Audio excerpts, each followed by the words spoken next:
Euh, On va revenir sur le chapitre 20. Je me suis dit, waouh, quel chapitre, quel chapitre. Je lis la Bible. Or, toute l'assemblée des enfants d'Israël arriva dans le désert de Tsin. Au premier mois, le peuple s'arrêta à Kadès. Marie mourut là et fut ensevelie. Quand je l'ai lu hier, je me suis dit, waouh, ce livre-là du chapitre 20, c'est quelque chose. Hein. Ça nous emmène vraiment encore dans une réflexion. Et vous allez comprendre pourquoi Moïse ne va pas aller dans la ville où coule le lait et le miel. À cause de la désobéissance, à cause de la pression. C'est pourquoi je vous disais la dernière fois que des fois vous aussi, vous poussez souvent aux hommes de Dieu et aux femmes de Dieu à les mettre sous pression. Mais moi, vous savez ce que le Seigneur m'a enseigné? Il m'a enseigné de ne pas faire ces choses sous pression. Et j'y tiens, parce que je me dis, je ne vais pas laisser mon cœur dedans. Parce que c'est d'abord l'œuvre de Dieu. Ça l'appartient, ça le concerne. Moi, il me donne juste une fine partie comme ça, juste pour... Le Seigneur n'a pas besoin d'aide. Hein. Il n'a pas besoin d'aide. Il n'a vraiment pas besoin d'aide. Mais il le fait, c'est parce qu'il veut montrer seulement aux hommes que l'homme aussi avec qui il marche, voici les capacités. Parce que la Bible dit, voici ceux qui accompagneront, ceux qui auront cru. Ils chasseront les démons, ils imposeront les mains, et les malades seront guéris. Donc, c'est une parole que Dieu nous donne, une confirmation pour dire que quand on marche avec lui, il nous équipe, tout simplement. Donc, moi, il m'a équipé. Donc, j'essaye de garder mon cœur et de me dire, si je dis certaines choses, il n'y a que Dieu lui-même. Je parle, je fais ce que j'ai à faire par rapport à la mission qu'il me donne, et puis, je continue mon chemin. Coucou Maria. Et puis, on est dans le verset 2. Murmure du peuple à cause du manque d'eau. Ah, l'homme c'est quelque chose, hein. L'homme. Qui connaît l'homme si ce n'est Dieu lui-même? Alors, il n'y avait point d'eau pour l'assemblée, et ils se soulevèrent contre Moïse et contre Aaron. Et le peuple contesta contre Moïse, et ils lui dirent, pourquoi ne sommes-nous pas morts quand nos frères moururent devant Yahweh? Et pourquoi avez-vous fait venir l'assemblée de Yahweh dans ce désert pour que nous y mourions, nous et notre bétail? Et pourquoi nous avez-vous fait monter hors d'Égypte pour nous emmener dans ce méchant lieu qui n'est pas un lieu où l'on puisse semer, ni un lieu pour des figuiers, ni pour des vignes, ni pour des grenadiers, et sans eau pour boire? Alors Moïse et Aaron se retirèrent de devant l'assemblée à l'entrée de la tente d'assignation, et ils tombèrent sur leur face comme d'habitude, et la gloire de Yahweh apparut. Ils se sont mis à genoux. Hein. Quand il dit tombèrent sur leur face, c'est-à-dire qu'ils se sont mis à genoux pour commencer à prier, à invoquer le Seigneur. Et après ça, Yahweh est apparu. Est-ce que vous voyez les hommes? Est-ce que vous pensez que ces hommes-là, ils ont vu comment Yahweh, depuis le temps qu'ils sont sortis, depuis tout l'exode qu'ils sont en train de faire, est-ce que Yahweh n'a pas agi? Est-ce qu'ils n'ont pas vu la main de Dieu? Répondez-moi un peu. Est-ce qu'ils n'ont pas vu la main de Dieu? Est-ce que Dieu les a pas montré le miracle? La manne, comment on appelle ça? L'eau, le feu. Dites-moi, est-ce qu'ils n'ont pas vu ça? Répondez-moi, vous qui lisez avec moi ici, là. Est-ce qu'ils n'ont pas vu ça? Est-ce que ce peuple-là n'a pas vu ça? Est-ce qu'ils n'ont pas vu les bienfaits de Dieu depuis qu'ils marchent avec Moïse? Mais n'empêche que les mêmes hommes-là, ils continuent toujours à murmurer. Ils continuent toujours à murmurer devant le Seigneur. À cause d'une histoire d'eau. Coucou Claudine, bonjour à toi. Toujours à cause d'une histoire d'eau. Ils sont revenus encore au même schéma. Ils sont revenus encore à murmurer. Ils sont revenus encore à dire, mais comment ça, vous nous avez encore amenés à tel endroit? On va mourir ici encore. Pourquoi on n'est pas mort? Parce que quand ils disent, il fallait qu'ils meurent, parce que c'est quand le Seigneur a ouvert la bouche de la terre pour Corée et ses acolytes et toute leur famille. Ils ont oublié déjà tout ce que Dieu avait fait auparavant. Et ça, c'est le comportement des hommes. Hein. Que Dieu peut nous faire quelque chose là tout de suite. Tu seras ébloui. Hein. Oh là là, Seigneur, waouh. Tu vas même pleurer. Hein. Tu vas rentrer dans une émotion. Ah, Seigneur, vraiment. Bouge pas. Hein. Au bout de 3 heures, hein, tu vas changer. Toi, la même personne là qui a dit que, oh, vraiment, Seigneur, excellent. Tu vas même sortir une parole. Mais 3 heures après, tu vas oublier ce que Dieu a fait. Voici la nature de l'homme.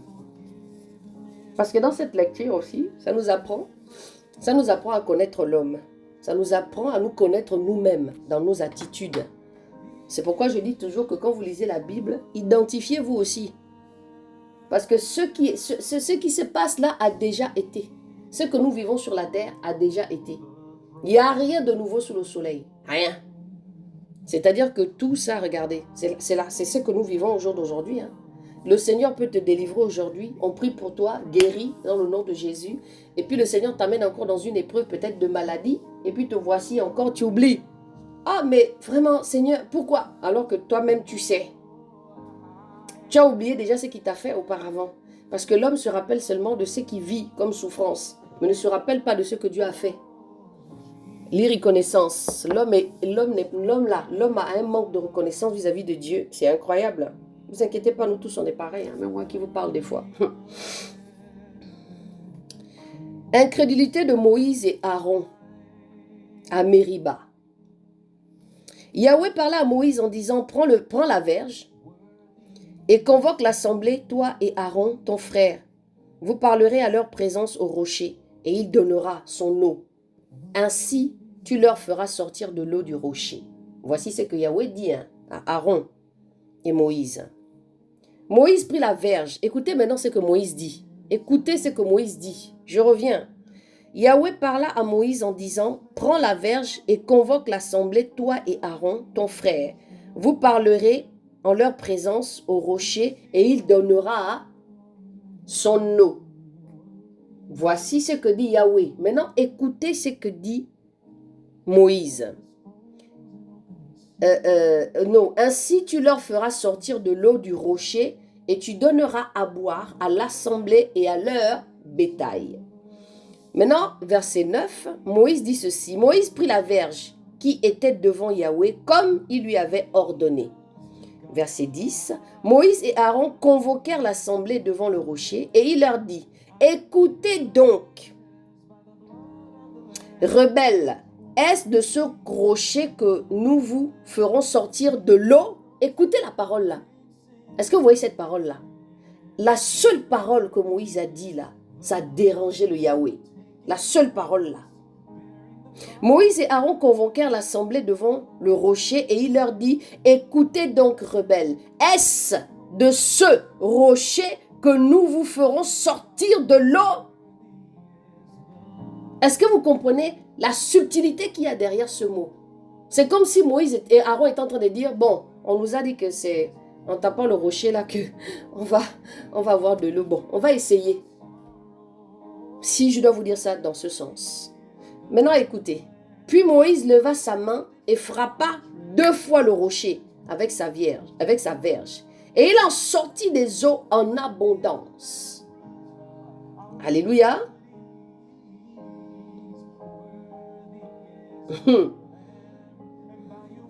Et il frappa 2 fois le rocher avec sa verge et il sortit des eaux en abondance. L'assemblée but et leur bétail aussi. Alors Yahweh dit à Moïse, écoutez bien, alors Yahweh dit à Moïse et à Aaron, parce que vous n'avez pas cru en moi pour me sanctifier aux yeux des enfants d'Israël, ainsi vous ne ferez point entrer cette assemblée dans le pays que je lui donne. Ce sont là les eaux de Mériba, où les enfants d'Israël contestèrent avec Yahweh qui fut sanctifié en eux. Je vais m'arrêter là et je vais recueillir vos avis. La parole est à vous.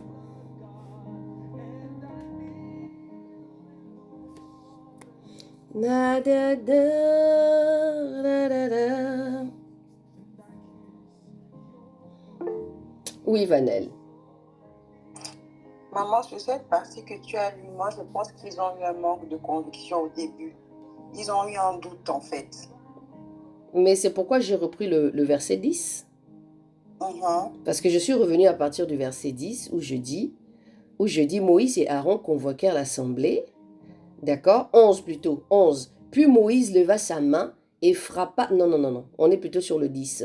Moïse et Aaron convoquèrent l'assemblée devant le rocher, et il leur dit, écoutez donc, rebelles, c'est à partir de là, est-ce de ce rocher que nous vous ferons sortir de l'eau? Est-ce de ce rocher? Donc c'est le rocher là qui va sortir de l'eau. De l'eau. Ah. Donc ça veut dire qu'il y avait un peu de doute. Il n'y avait pas un peu, ils ont douté. Beaucoup, voilà. C'est ce que... Ok, Janaël. Vous savez, hein, en fait... Ok, termine d'abord ce que tu voulais dire. En fait, moi, c'est ce que je voulais dire à partir de ce verset-là, qu'ils ont vraiment douté. Ils ont douté et vraiment, ils ont douté et ils n'étaient pas sûrs que vraiment... L'eau allait sortir du rocher. Voilà, que l'eau pouvait sortir de ce rocher-là. On ne sait pas comment était le rocher. Hein. Peut-être que c'était vraiment un endroit improbable, quoi. Sûrement que c'était dans un endroit où c'était pas possible d'avoir de l'eau à cet endroit-là. Parce que si le peuple était en train de ruminer déjà qu'ils sont arrivés quelque part où il n'y a pas d'eau, peut-être que c'était un endroit rocailleux, plein de cailloux, impossible même d'imaginer qu'il y avait de l'eau qui pouvait sortir à cet endroit-là. Où c'est arrivé jusqu'à Moïse et Aaron de douter que l'eau pouvait sortir de cet endroit. C'est ça. Et ça veut dire beaucoup, hein, cette parole-là. Verset 10 là, ça parle de la confiance. C'est-à-dire avoir confiance en Dieu en toutes circonstances. Et c'est ça que tu nous dis tout le temps, lui faire confiance et avoir la foi en toutes choses. C'est ça. C'est-à-dire que peu importe ce qui se passe, vous restez seulement tranquille. Vous savez que hier, moi, j'ai envoyé un message à ma fille. J'étais comme ça assise, je fais le lien. Hein. J'étais comme ça fait 2 jours que je sens mon cœur qui bat comme ça, tac, tac, tac, tac, pour elle. Et puis, je lui ai envoyé en fait un message il y a 2 jours, ouais, où je lui ai dit bonjour Lou, j'espère que tu vas bien, que tu passes des belles vacances. Et puis, je lui fais une petite remarque en lui disant, ah, tu ne viens même pas prendre de mes nouvelles, tu sais, de temps en temps, ça me ferait aussi du bien. Hein. Et c'est hier qu'elle m'a répondu, hier soir, après tout le moment que nous avons parlé, vous et moi, je suis allée prendre ma douche, mon téléphone était resté en bas, donc je suis descendue prendre mon téléphone, tous mes effets pour monter dans ma chambre, pour me coucher. Et puis là, je vois le message qui me dit bonjour, ben, je n'ai rien à dire, je n'ai rien à te dire. Je n'ai rien à te dire, donc voilà. Je n'ai rien à te dire à part te dire bonjour de temps en temps et même. Quand j'ai pris ça dans mon cœur, vous savez, si je vous dis que j'étais bien, non, j'étais pas bien. J'ai eu comme une espèce de souffrance qui est tombée sur moi, comme un poids. Quelque chose qui est tombé sur moi comme ça. Je n'ai plus ouvert ma bouche en vrai. Je suis restée, je suis montée dans mon lit. J'ai seulement dit au Seigneur que toute la gloire te revienne. Je n'ai plus la force de dire un mot, plus rien. C'est-à-dire c'est comme si on m'avait coupé la chic. Plus rien. J'ai commencé à psychoter. Puis je me suis dit, bon, ok. Et dans la nuit, quand je dors, le Seigneur me donne un songe. Un songe qui m'a poursuivi jusqu'au petit matin, là, quand je me suis réveillée. Oui, il me montrait certaines choses. Qu'est-ce qu'il y avait derrière cette action, derrière tout ce qui se passe en fait. Il m'a montré ça clairement. Mais vous savez, entrevoir quelque chose, même quand on vous dit que ce n'est pas ça, mais du moment où tu le vis, tu ne verras pas la chose de la même manière. Tant que tu ne vis pas la chose, tu ne vas pas comprendre. J'ai dit ok, il n'y a pas de souci. Bref. Quelqu'un a encore quelque chose à dire là-dessus? Je vous écoute, hein, écoutez, je vous écoute. Ou bien c'est assez clair et lisible, donc vous n'avez rien à dire. Hein. Je peux continuer alors, puisque vous ne voulez pas parler. Vous avez pris des mauvaises habitudes maintenant, je trouve ici dans le groupe là. Vous avez pris des mauvaises habitudes parce qu'à l'époque on pouvait échanger bien, vous étiez concentrés. Mais là, pas possible là. Oui, Vanel. Non, est-ce qu'ici je peux permettre de dire que le peuple périt par manque de connaissances? Bien sûr, tu peux le dire. Voilà, c'est ça qui m'est venu à l'esprit en fait. Le peuple périt par manque de connaissances. Tu peux le dire bien même. Parce que je trouve que vous devenez un peu trop tiède dans ce groupe-là. Ça m'est venu à l'esprit de le dire parce que vraiment, en fait, cette partie-là, c'est comme si à un moment donné... Non, en fait, non, ça reste quand même assez... Non, ça reste quand même assez complexe ce que tu dis. Si c'est pour le groupe, si c'est pour les gens là, hein, dans le chapitre 20 là, parce qu'ils ne peuvent pas, ils ont toute la connaissance devant eux. C'était autre chose, c'était l'incrédulité. Voilà. Ça, c'est même plus le manque de connaissance. Ça, c'est l'incrédulité, tout simplement. Le manque de confiance en Dieu. C'est ça. C'est tout. Ah là là, on va donner la parole à Cécé, après on prend Adrienne et Zaïda. Anaïs, ah là là, vous êtes réveillés là. Oui, oui, Cécé.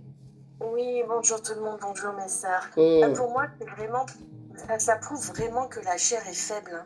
Ça prouve vraiment que pour moi, en fait, c'est à la portée de toute chair le doute. Ah là là, ça c'est clair.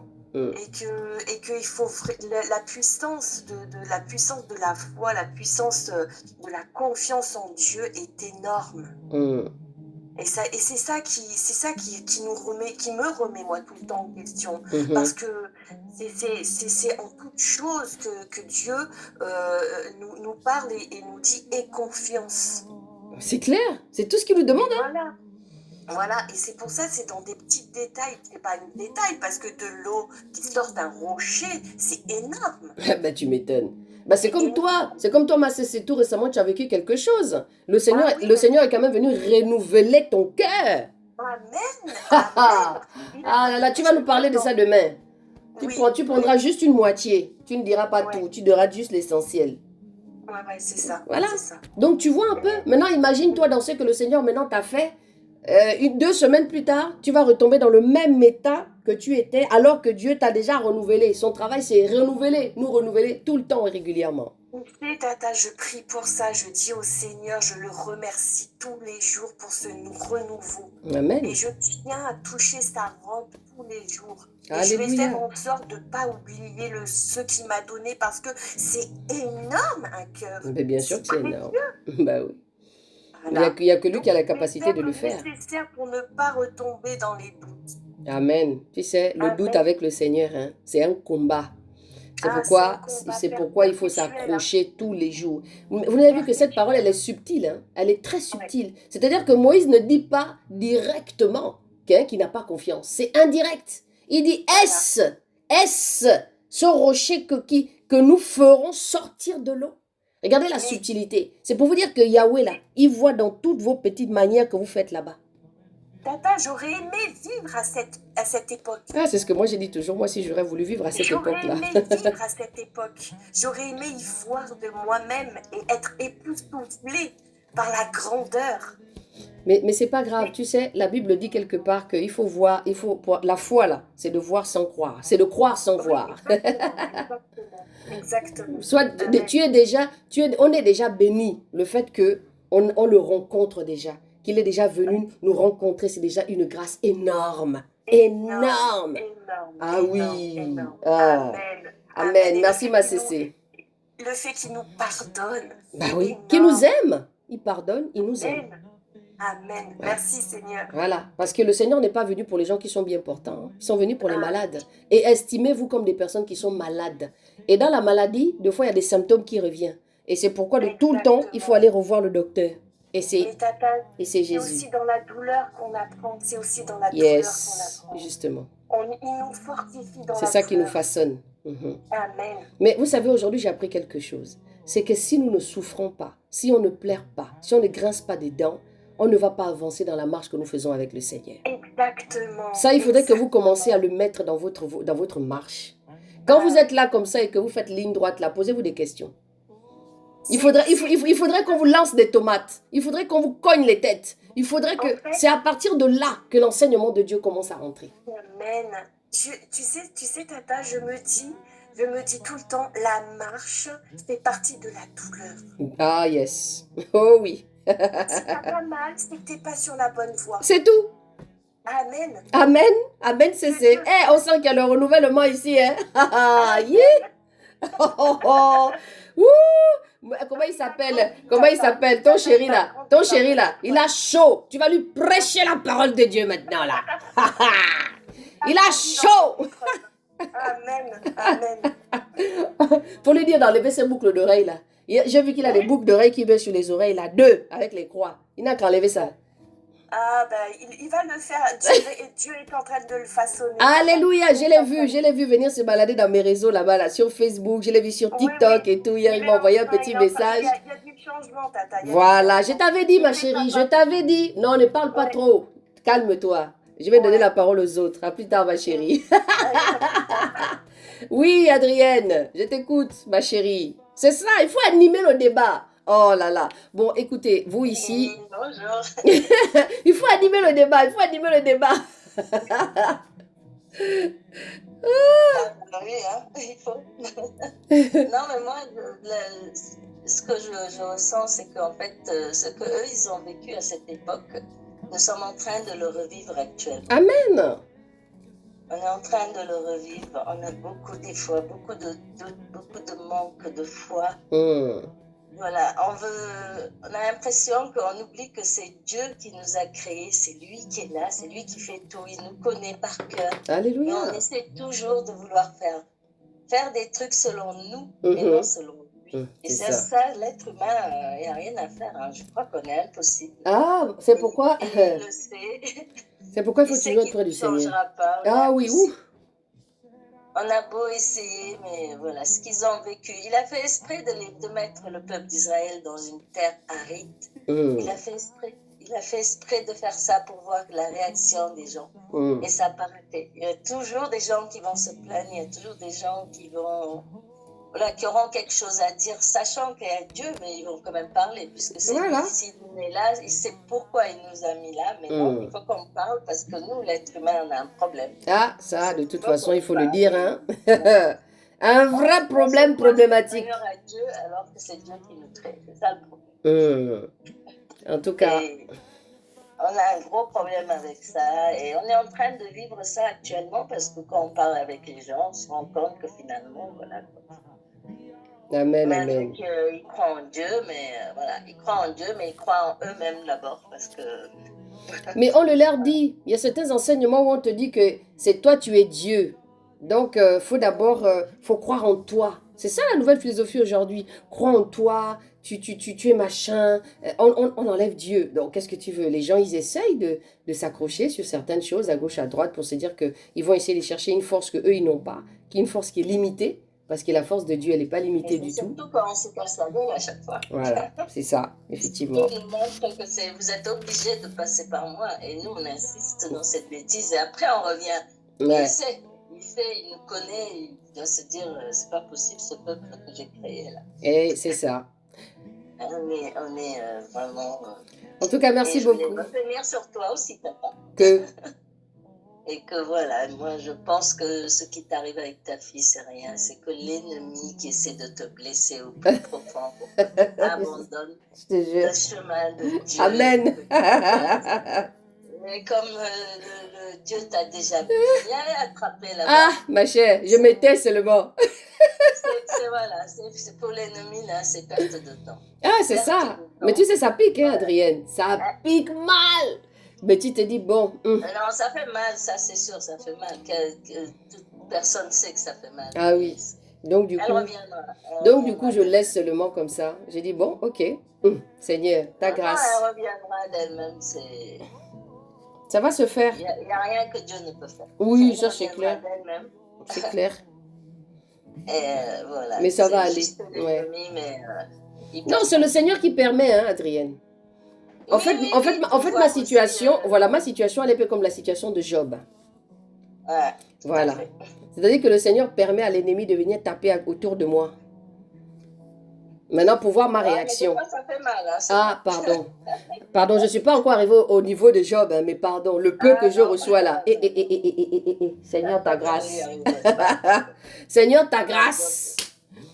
Job, on ne ferait vraiment pas arriver là où il est. Ce qu'il a vécu, c'est dur, hein, franchement. Amen, amen, amen.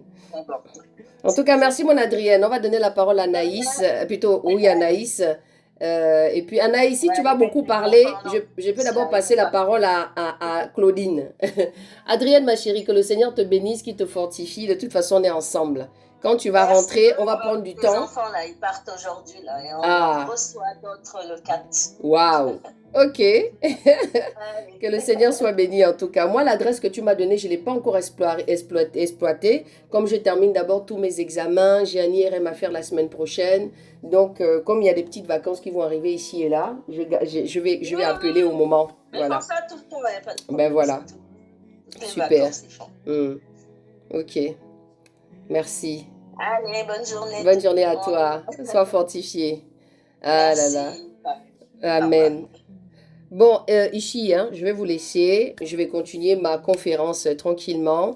Et puis, soyez bénis dans le nom de Jésus. J'ai